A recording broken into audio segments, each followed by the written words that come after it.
Hello, Lynette here. I want to read you a short paragraph. The destiny of mankind is not decided by material computation. When great causes are on the move in the world, stirring all men's souls, drawing them from their firesides, casting aside comfort, wealth, and the pursuit of happiness, in response to impulses at once awe-striking and irresistible, we learn that we are spirits, not animals, and that something is going on in space and time, and beyond space and time, which, whether we like it or not, spells duty. That was from a speech Winston Churchill gave in New York in 1941. And I think that we are waging a battle right now between good and evil. Excuse me. And we have to step up to the plate, and we have to decide whether we're going to fight or we're just going to give in. Because the left, the progressives, the globalists, the Democrats, they want to change our world. They want to change our country and, by inference, be a part of the global change. There are some beacons of light out there in Europe. There's Andrzej Duda, who's the president of Poland. We've got Viktor Orban, who's a giant. This man is he's just a warrior. He's the president of Hungary.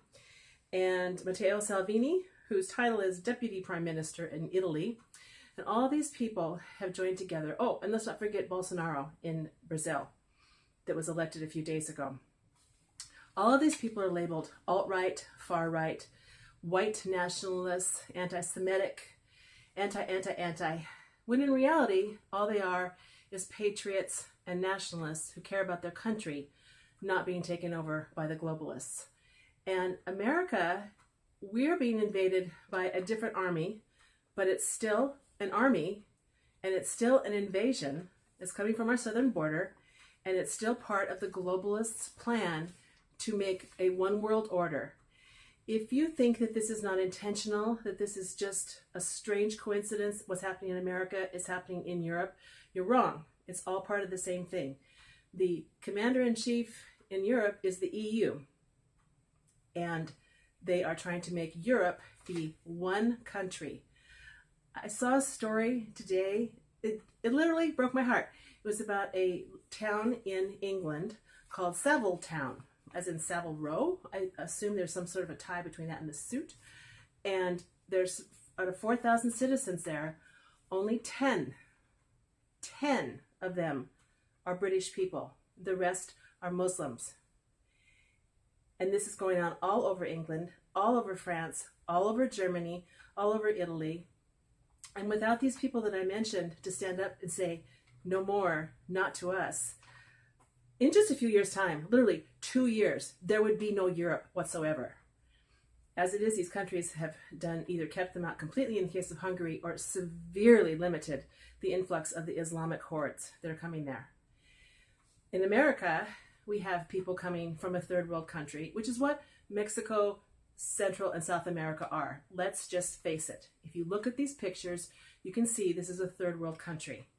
And they're coming here with no education, no skill set, nothing to add to our economy except be a great big giant sucking mass.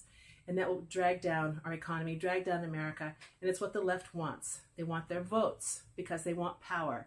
This is ultimately about power. If you think that there's no difference between the Democratic Party and the Republican Party, you just have to look at the basic freedoms that America was built on that the Democrats want to take away. Our freedom of speech, our freedom of free expression. What's going on online in the censorship is book burning. It is Nazi Germany. It is the modern day version of book burning.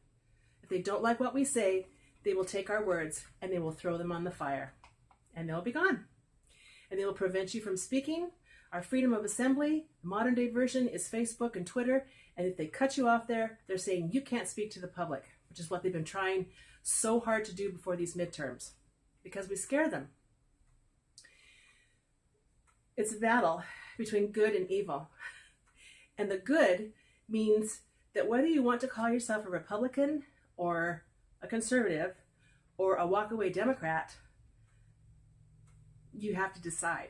So this next week, one short week, do what you can to help fight the war. Thank you.